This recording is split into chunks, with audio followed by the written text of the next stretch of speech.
오늘 저와 여러분과 함께 나누고자 하는 말씀은 많지 않은 시간입니다만 오늘 제목이 뭐냐면 원리를 벗어나지 말자고 제목입니다.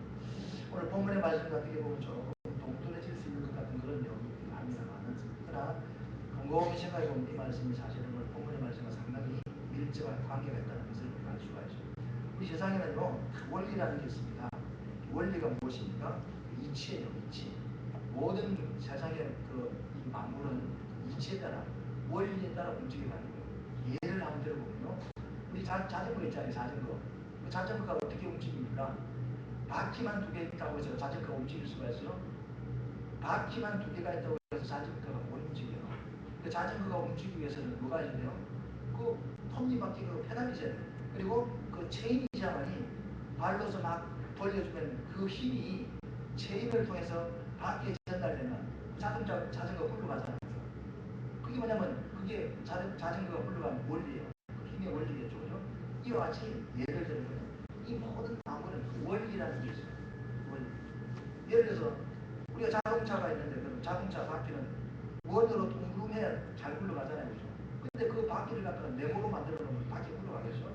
그거 안 맞는 거예요. 예를 드는 거예요. 이와 같이 우리 모든 인생은 이치, 다시 말하면 원리라는 게 있어요. 원리. 본질을 말로 표현할 수 있겠지만 원리라는 게 있어요.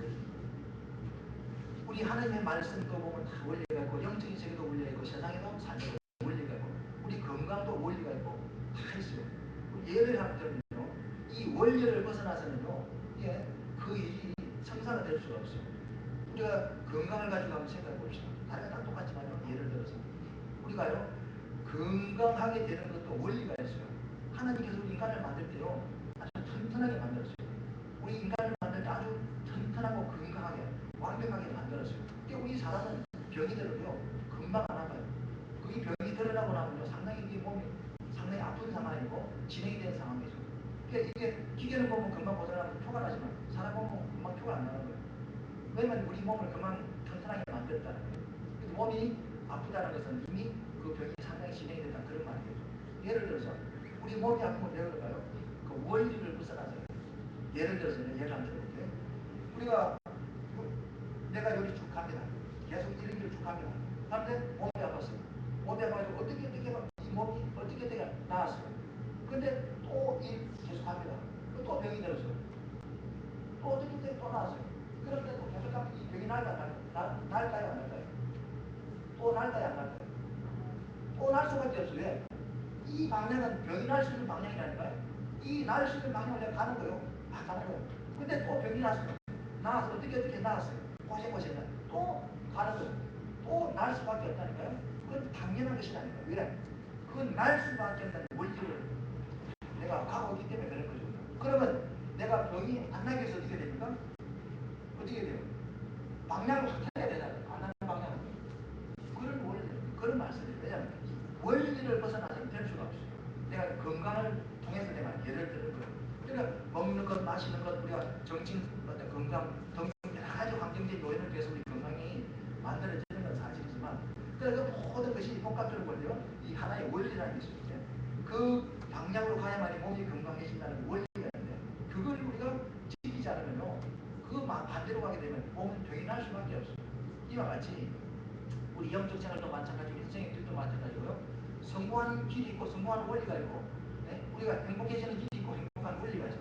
그 원리대로 가야만이 행복해지는 것이지 성공하는 것이 그 원리를 벗어나서 가면서 자꾸 뭡니까? 행복을 찾으면 안 되는 거죠. 이게 우리가 행복해지고 성공하기 위해서 어떻게 됩니까? 그 성공하는 방향으로 가야 되는 거예요.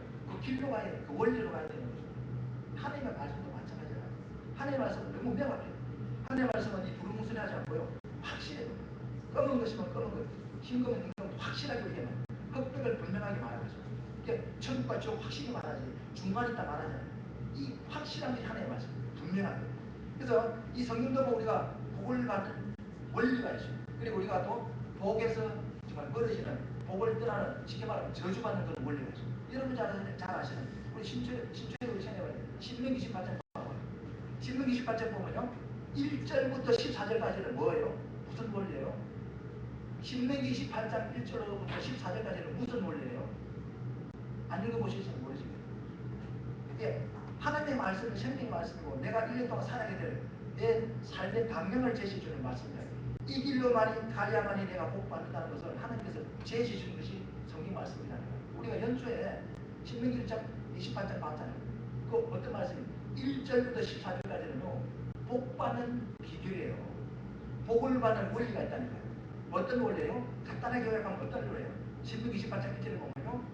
이 책에 기록된 말씀을 듣고 지키고 행하라 그랬어요. 그러면 어떻게 해서요?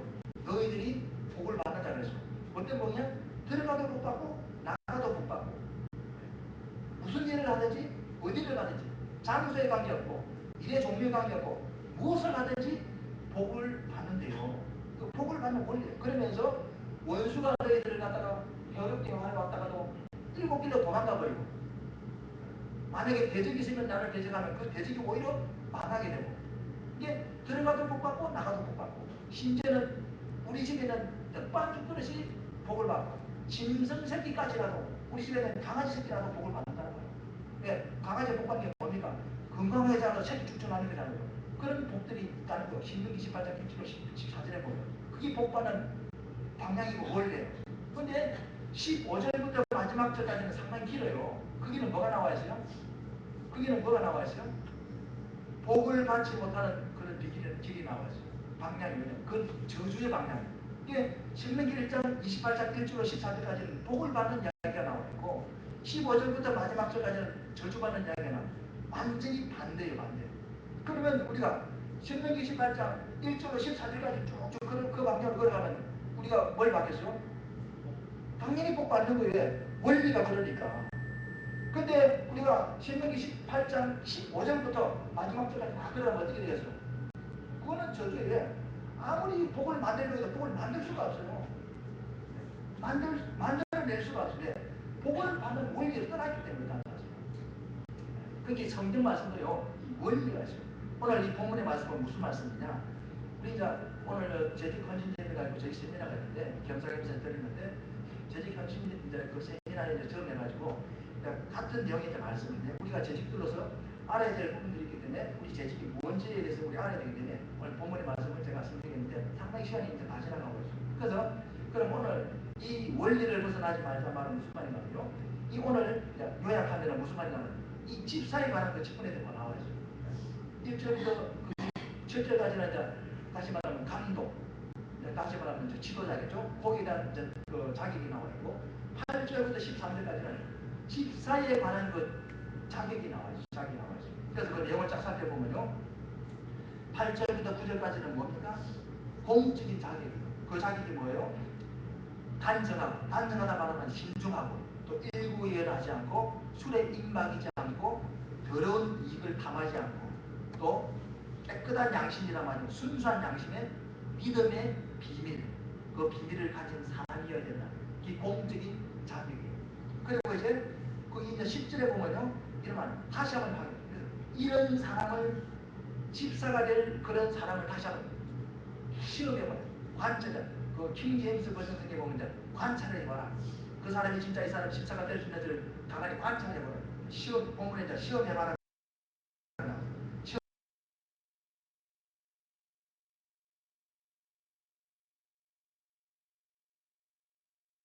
해보고 그 후에 이제 그 사람을 이 사람은 괜찮다.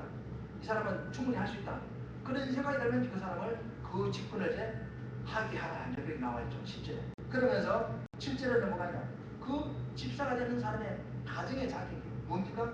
그 사람은 이 아내들도 다시 말하면 그 집사가 될 사람들의 아내 그들도 단정하고 신중하고 또 중상한 참수한다 말은 중상한다.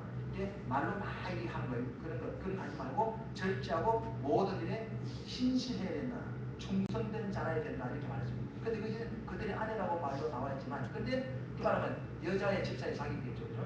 여자 집사의 자격이 나와 있어요. 그리고 이제 12절부터는 12절은 뭡니까? 그러면서 이 개인적인 다시 말하면 자격이에요. 사생활이겠죠? 집사들은 아버지의 남편으로서 자신의 자녀와 집안을 잘 다스리는 그런 사람이어야 돼요. 왜? 자기 집안을 다스리지 못하는 사람이 어떻게 하나님의 집을 다스릴 수 있겠느냐?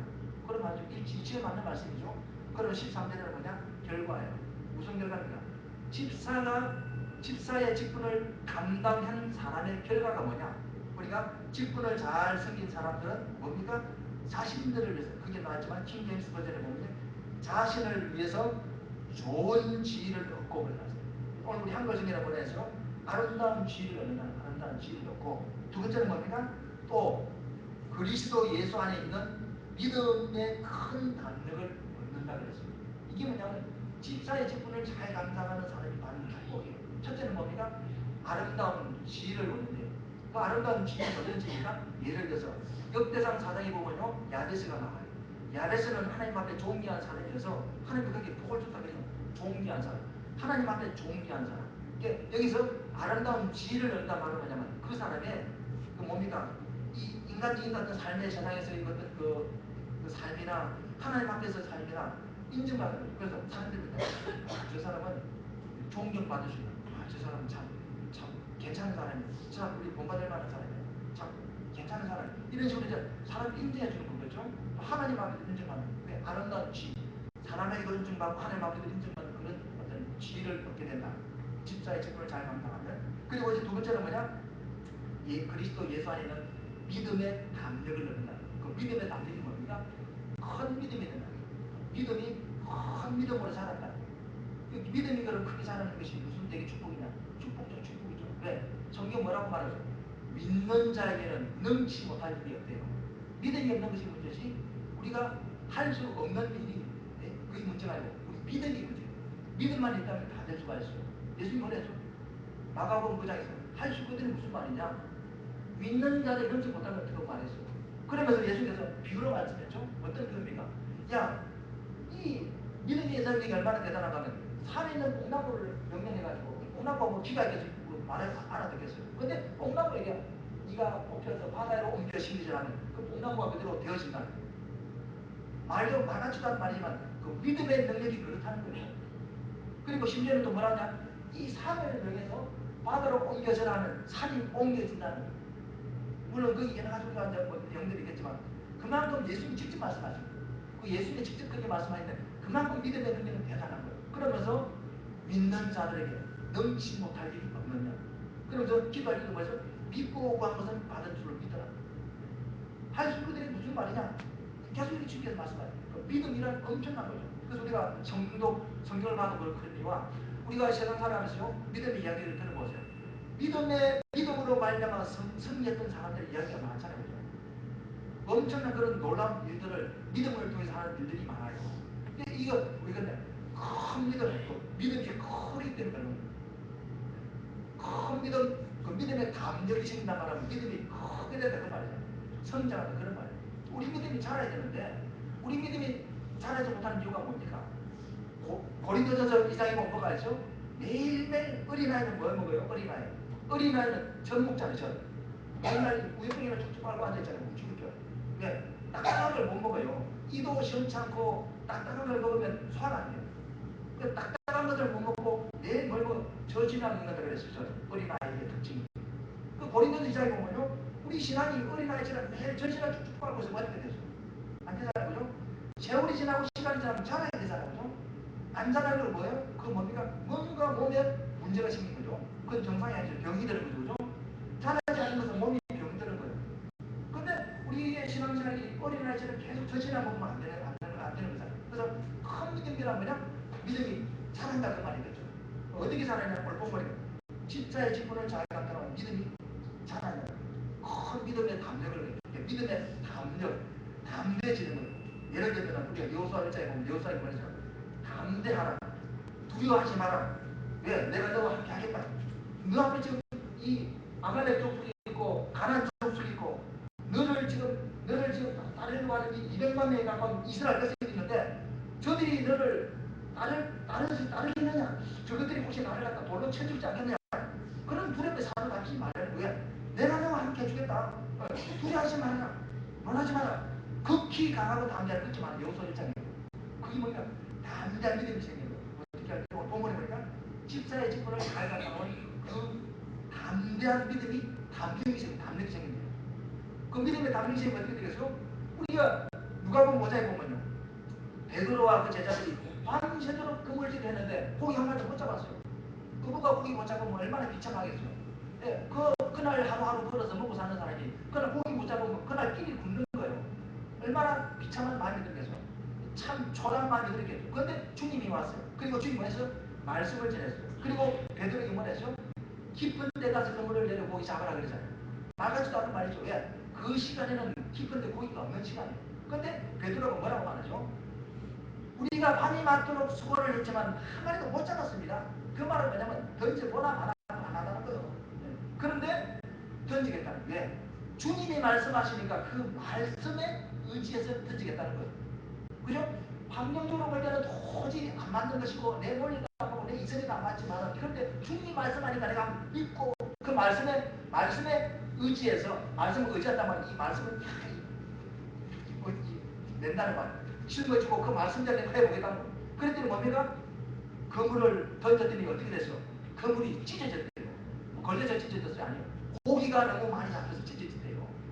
그게 뭔가 큰 믿음이 생긴 거죠. 믿음이 작았을 때는 예수님 기쁜 데 가면 무슨 소리 합니까? 지금 장난합니까?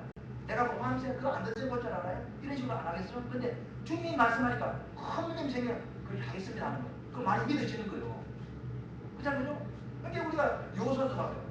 이스라엘 백성들이 이 요단의 물이 그들이 건널 때는요, 이 보리를 추수하는 시기는 이 이스라엘 지역에 요단강이요, 엄청나게 물이 범람해요.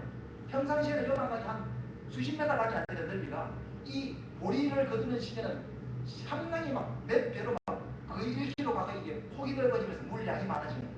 못 건너죠. 네, 물 빨고 세고. 근데 여호수아서 뭐라고 말해요?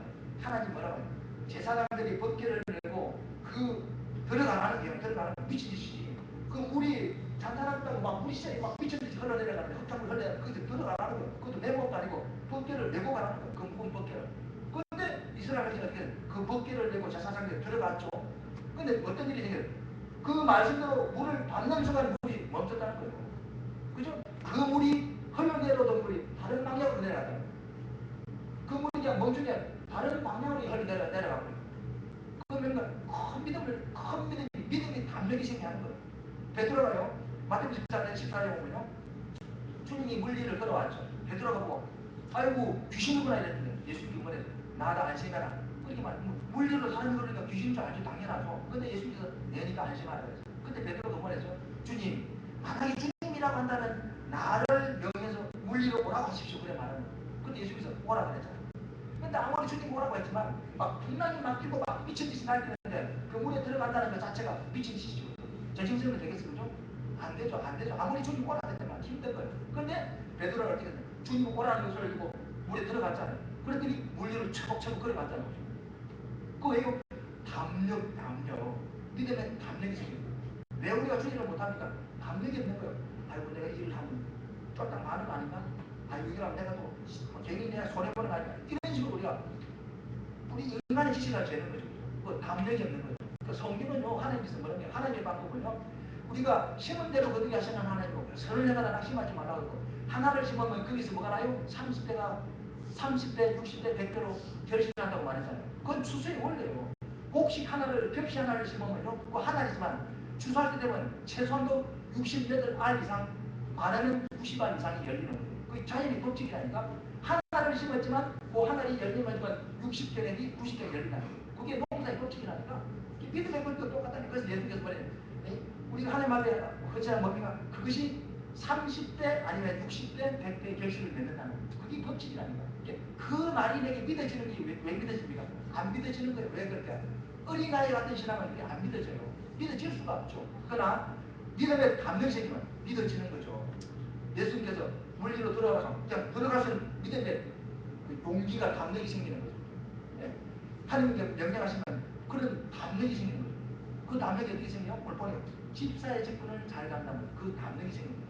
이 말을 바꾸고 말하면 우리의 믿음이 어린아이같이 이 작은 이유가 뭘까요? 이 말을 바꾸고 한번 생각해보죠.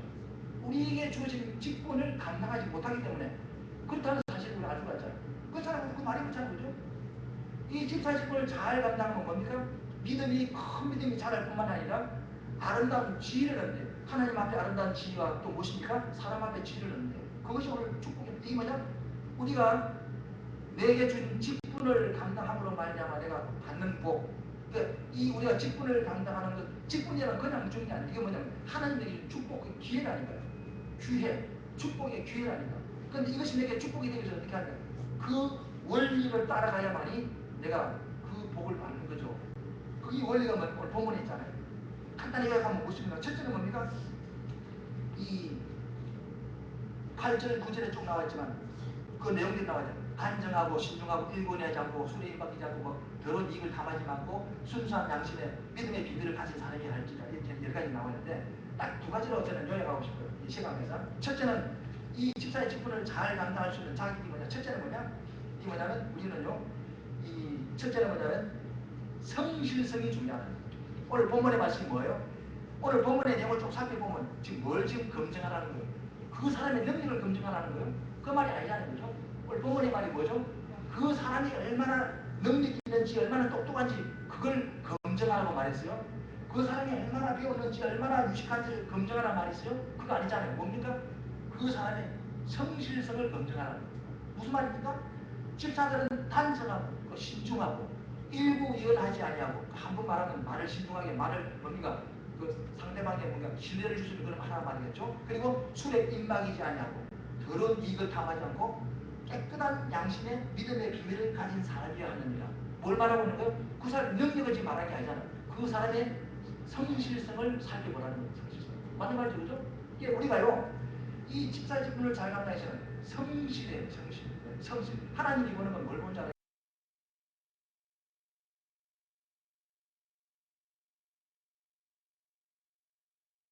성실을 봐요. 사람들은요, 능력을 가지고 평가해요.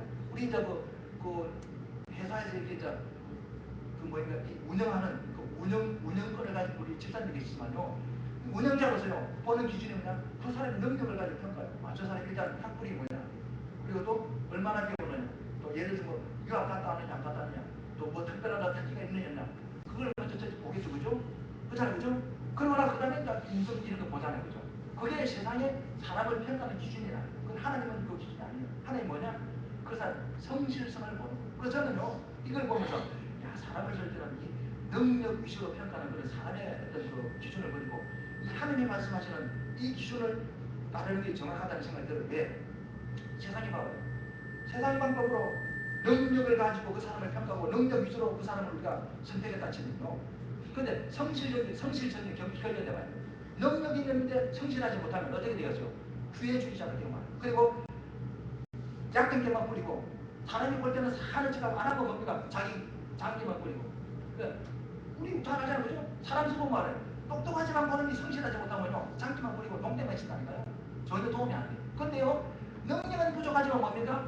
성실한 사람이 있어요. 꾸준하고. 네. 그런 사람은요 뭡니까? 일의 능력은 떨어질지는 모르지만요 그게 점점 뭡니까? 일이 자꾸 능력이 쌓여가는 거예요. 그게 회사적으로 볼 때 뭡니까? 덕이라는 거예요. 사람을 볼 때요 그 능력 위주로 보지 말고 성실성을 보게 해요. 그래서 저는요 사람을 보고 오히려 그럴 것 같아요. 조금 부족한 사람이 이걸 보거든. 그리고 그 사람이 뭐냐면 너가 볼 때는 이 사람들보다는 조금 부족한 건 사실이다. 그러나 나는 너를 선택한다. 왜? 너에게 나는 기회를 주고 싶다. 그렇게 말해봐. 그럼 그 사람이 어떻게 하죠? 자기 자신을 아니까 죽을 똥 살 똥으로 일 안 하겠어? 왜? 자기가 인정받기 위해서 자기를 갖다 믿어주니까 열심히 안 하겠어? 거기에 사람을 쓰는 비결이니까 이걸 보면서 그런 게 아, 사람을 쓰는 비결이 뭐냐? 이 성실성을 봐야 되겠구나. 네. 능력 위주로 그 사람의 평가하다 보면 뭡니까? 오류가 많으십니다. 그래서 아, 사람은 이렇게 그래서 하나님의 일에도 하나님은 성실성을 가지고 평가해요. 그러니까 사람이 똑똑하고 이런 사람보다 하나님은 뭔가 성실한 사람. 예, 행복하게 성실하게 주의를 하는 그런 사람을 하나님께서 기뻐하시죠. 그런 사람을 쓰는 거예요. 오늘 본문에 말하면 한마디로 요약하면 성실한 사람. 그래서 어떤 일을 처리하는 데 있어서 일보다 사람이 중요하다는 말이죠. 일도 중요해. 왜? 능력을 무시하는 건 아니에요. 능력 무시하만이 되는데 능력보다도 앞서야 되는 건 뭐냐? 그 사람의 성실성이 중요하다. 그런 말이겠죠. 그래서 우리가 어떤 일이든지 우리가 누구에게 맡기느냐에 따라서 그 일이 잘 되기도 해결되기도 하고 해결이 안 되기도 하는 거죠. 그래서 어떤 사람이어야 되는 내가 누구에게 일을 맡길 것인가 어떤 사람의 사람에게 일을 맡기라 하니 그 일이 잘 될까 그걸 사람 사람을 우선적으로 살펴보는 게 중요하다. 그래서 즉 일이 아닌, 세상에는 기준이 일이잖아요. 능력이고 일이 기준이지만, 근데 성경은 뭐냐? 성실성을 강조하고 있다는 사실. 그 일이 성공적으로 될 수 있느냐 보다도 누가 그 일을 성실하게 잘 수행할 수 있는가, 그게 중요하다는 거죠. 물론 일이 이루어지는 것도 중요하지만 또 개인의 능력에 따라서 차이는 있겠지만 중요한 것은 무엇입니까? 얼마나 성실하게 그 일을 수행하느냐가 중요하다는 거죠. 왜 그렇습니까? 왜 그렇습니까? 왜 하나님의 일에는 그 성실성이 중요합니까? 왜? 덕을 세워야 돼요. 왜? 하나님의 일은요, 참소하는 자가 많아요. 왜? 마귀가 첫째 참소해요. 주의 일을 하면요, 마귀가 가만히 해요. 참소해요. 야, 저거 봐라. 막 이렇게 비방하게 만들고, 막 비판하게 만들고, 막 욕하게 만들고, 저거 봐라, 저거 봐라. 이러지 마. 비판하게 만든다니까요. 그래서 그 하나님의 일이에요. 참소하는 자가 참소하지 못하다. 덕을 세워요. 덕을 세워요. 그 덕이요, 뭘 가되는 거예요? 성실한 사람만이 덕을 세워서는 거예요. 그래서 성실성을 강조하는 거죠. 그럼 예를 들어 우리가 하나님 앞에 우리가 직분을 받았잖아요. 그 성실한 사람이 어떤 사람입니까? 예를 들어서 우리가 예를 들어 내가 구역을 한다 칩시다. 그러면 우리가 구역이라는 건 뭡니까? 하나님이 내게 맡겨준 구역이라니까요. 그 시편에 보니까 주께서 줄로 내게 지어준 구역이 어찌 그리 아름다운 지였잖아요. 그 구역이 아름다워지는 것은 누구 몫이에요? 하나님에게 주셨지만 그 만드는 건 내 몫이 아닙니까? 하나님께서 이스라엘 백성들에게 가나안을 주셨잖아요. 그죠? 근데 가나안에 들어가는 누가 들어가야죠? 이스라엘 백성이 들어가야 돼요. 하나님이 끄부다 지었습니까? 아니, 하나님 편하겠어요. 들어가라. 너희들을 반대하는 자 내가 다 이미 처리해놨다. 들어가라. 믿음으로 들어가라는 거예요. 그러면 들어가는 건 누구 몫이요? 자기들 들어가야 돼요. 그렇잖아요. 그래야만이 하나님이 허락했지만 내가 들어가야 돼요. 똑같다니까요. 하나님이 내게 우리에게 준 직분은요, 축복이라니까요. 기회라니까요. 무슨 하나님이 할 일이 없으면 내 그걸 주겠어요. 피곤하게. 하나님 다 해버리지. 주는 이유가 뭐냐? 하나님의 몸된 교회를 세워가고 이 교회를 세워가는 가운데 하나님께서 영광 받으시고 우리의 복을 주기 위해서 그 직분을 주는 거예요. 오늘 봐봐요. 직분을 아무에게 주라 했어요? 아니잖아요. 그죠? 자격이 있잖아요. 이런 사람이야만 주라는 거예요. 그리고 더 중요한 건 10절에 뭐예요? 확인까지 해봐라. 시험까지 해봐라. 이 사람 적합한지 안 하는지 다시 확인해봐라. 그리고 주라는 거예요. 그만큼 중요하다. 왜? 그만큼 이 일이 중요하기 하나님을 입장하는 걸 중요하기 때문에. 그래서 이 일을 하나님께서 그냥 맡기겠죠? 아니요. 일하는 서입을 망을 시키지 말아야죠. 그래서 분명히 하나님께서 우리에게 주신 직분은 내게 주어진 기업이라니까. 내 기업이라니까. 내 줄로 하나님 내게 딱 지어준 이 구역이나 내 구역이라니까. 그러면 내가 이걸 갖다가 내게 허락하시는데 누가 이걸 갖다가 아름답게 만들어야 돼? 내가 막 아름답게 만들어야 되는 거예요. 우리가 꽃밭을 갖다가 땅을 주고 이제 꽃을 갖고 줬으면 꽃까지 심어가지고 누가 주겠어요? 땅은 주잖아요. 땅 줄 테니까 네가 꽃 심어가지고 아름답게 갖고 가면 그 꽃을 심어가면 내가 해야지, 그죠? 그렇다니까 그게 줄로 내게 지어준 구역을 내가 아름답게 해야 됩니다.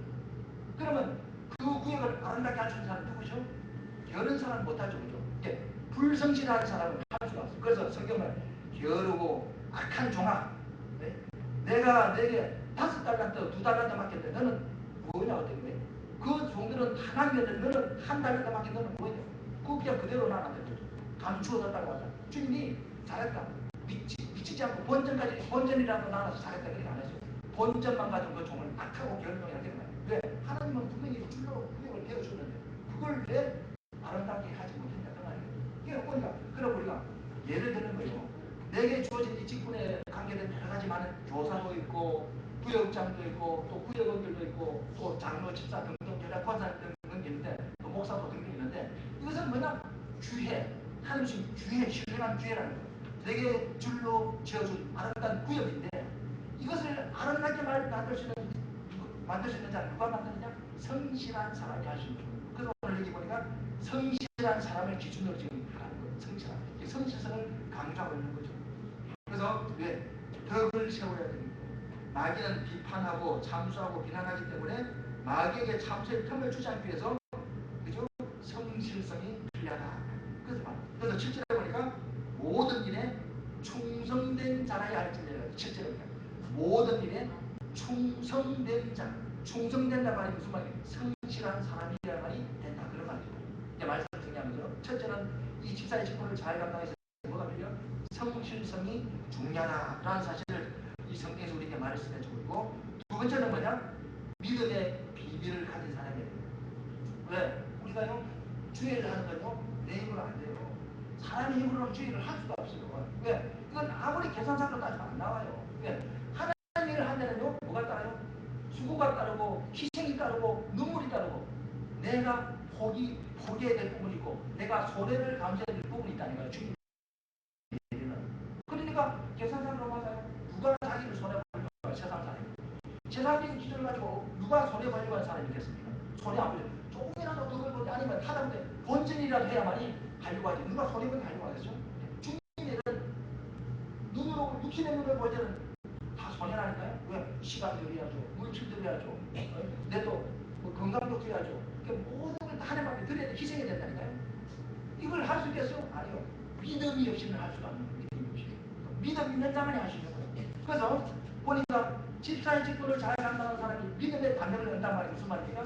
이 주의 일을 하다 보면 믿음이 자라는 거예요. 믿음이 막 자라는 거예요. 네, 하다 보니까 믿음이 점점 자라는 거예요. 그래서 운동도 뭐 참여는 이거 뭐든 얼굴 꼬라니까 나중에 자꾸 들여다보고 그러잖아. 나중에 그러잖아. 이게 뭡니까? 훈련이라는 거예요. 훈련. 믿음의 훈련이 잘못되니까 될 수가 있는 거죠. 그래서 믿음의 담력이 생기는 건 그냥 생기는 게 아니죠. 왜? 주님의 일을 하다 보면 자꾸 믿음이 커지는 거예요. 커지면서 이 정도쯤이야 되는 거죠. 나중에는 야 물질로 그라 척척 가는 거야. 죽는 거는 뒷문제고 죽는 것이 아니야. 죽든지 말든 건 뒷문제고 들어가는 거야. 교수가 해라 하는 거야. 아니요라는 것은 뭐냐? 어린아이 같은 아직 같은 믿음이 없기 때문에 저절로 쭉쭉쭉 빨고 있으니까 단단한 식물을 못 먹는 거죠. 그래서 오늘 이제 말씀을 정리하면서 집사의 일을 우리가 잘 감당해서 뭡니까? 내게 큰 복이 있어요. 뭐냐? 하나님이 나를 갖다가 아름다운 지를 내게 줍니다. 아름다운 지. 아름다운 지는 그냥 사람에게도 인정받고 하나님과도 인정받고 존경받는 그런 지겠죠. 그죠? 영적으로 좋은 지를 받는 거죠. 내가 존귀하게 되는 거죠. 야베스가 존귀한 자처럼 내가 하나님 앞에 존귀한 자가 되는 거죠. 그리고 두 번째는 뭡니까? 믿음의 담력을 얻는다는 거예요. 믿음의 담력을 얻으면 다 얻어요. 그 믿음 안에 다 들어있는 거예요. 여러분이 구하는 건 그 안에 다 들어있어요. 여러분 하는 사람도 그 믿음 안에 들어있어요. 믿음만 있으면 할 수가 있어요. 믿음이 없는 것이 문제죠. 여러분 하는 그 모든 것들 하는 일들 믿음만 있으면 다 되는 거예요. 그게 어디 있어요? 오늘 보니까 집사의 직분을 잘 감당하면 믿음의 담력을 얻게 된다. 이것이 오늘 뭐냐면 이 주의 일을 다시는 집사의 직분을 감당한 자가 받는 복이다. 그렇게 말하고 있습니다. 그래서 아브라함도 어떻게 했습니까? 이 믿음이 자라고 점점 뭡니까? 점점 그가 믿음이 자라니까 어떻게 했습니까? 창세기 22장 1절 15절에 보니까 야, 네 아들 내게 제물로 드려. 그러잖아. 자기 아들을 제물로 드릴 미친 사람이 어떻게 해서 아버지가 어떻게 해서 근데 하나님께서 아브라함이 야, 네 아들 이게 제물로 드려. 하잖아요. 왜? 믿음의 담력이 생긴 거예요. 왜 그럼 드렸느냐? 아브라함이 그럼 정신병자냐? 아니요. 로마서 4장에 보니까 죽은 자도 살릴 수 있는 그런 하나님인 줄 믿었기 때문이라는 거예요. 내 아들을 하나님 앞에 드려도 하나님이 살릴 수 있다는 걸 믿었기 때문에 그 뭐 믿음의 담력인 거죠. 믿음이 생긴 거죠. 그래서 이해하고 드렸다 그 말이에요. 오늘 제 말씀을 정리하면서 오늘 하나님께서는 우리들에게 뭘 줬어요? 아름다운 이런 직분을 주셨어요. 이 직분이 뭡니까? 하나님이 내게 준 축복의 기회라는 거예요. 그래서 오늘 이 직분이 뭡니까? 집사라는 거죠. 이 집사의 직분을 잘 감당하면 무엇입니까? 아름다운 지혜를 얻고 그리스도 예수 안에 있는 믿음의 큰 담력을 얻는다 그렇게 해놨어요. 다시 말하면 큰 믿음을 갖게 된다 그 말이겠죠. 그래서 오늘 우리는 우리에게 오늘 필요한 것이 무엇입니까? 이 바로 큰 믿음, 아름다운 지혜 이런 것들이 아니겠죠. 이것을 어떻게 해야 되냐?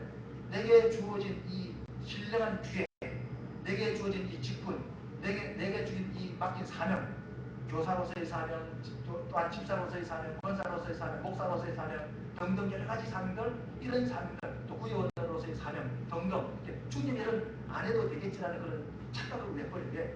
안 하면 안 하는가 보면 자기 손해라는. 그럼 안 하면 그냥 괜찮아요? 아니죠. 한마디로 말씀드리면 안 하면 뭐가 있겠어요? 하나님 잘했다. 우리 얼마나 힘들겠냐. 그러면 편하게 시험 잘했다 이렇게 하겠죠. 하는 성격은 심판이라는 게 있어요. 왜? 악하고 결은 종아이랬잖아요. 너는 왜 안 했냐 이러잖아요. 그러면서 하나님의 본질을 찾아야 된다 그랬잖아요. 반란대 비유 나왔잖아요. 주님의 책망만 있는 거예요. 주님의 일은 해야만이 복받는 것이고 안 하면 우리에게 손해라니까요. 이건 해도 되고 안 해도 되고 아니고 해야만 되는 것이다. 왜? 하나님이 내게 주신 유일한 기회라니까요. 여러분 살아야 그 기회를 놓치지 말기 바랍니다. 2015년 시작하면서 그 기회를 여러분은 꼭 붙잡으시길 주님으로 축원드립니다. 이 시간에 한 일번만 기도합시다. 주님 오늘 우리들에게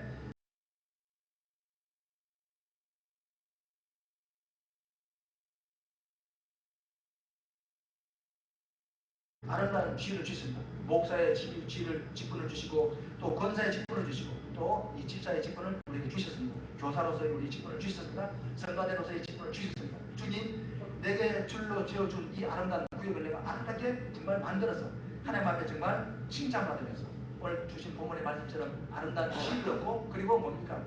믿음의 큰 담력을 얻어서 이 2015년을 복된 한 해로 우리가 만들 수 있는 그런 한 해가 될 수 있도록 하겠다. 그렇게 기도하시기 바랍니다. 주기차 가지고 기도하시겠습니다. 주여 주여 하나님 아버지 감사합니다. 귀한 시간 귀한 말씀 주신 아버지 하나님 감사합니다.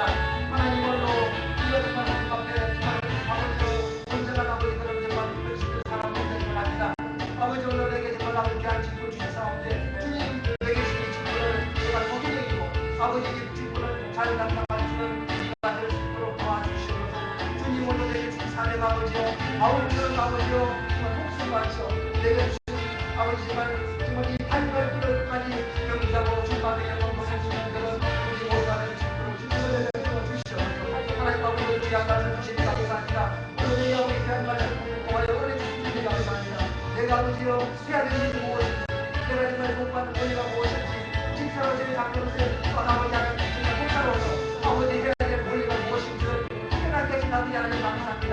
이 아버지 하나님이 내게 주신 직분을 잘 감당하게 하시고 주님 말씀하신 대로 아버지요 정말 선한 아버지를 따라서 정말 아버지 천실한 분들로서 하나님 앞에 영광 돌리는 자 모두 하나님 스스로 주님 앞에 보여주시옵소서.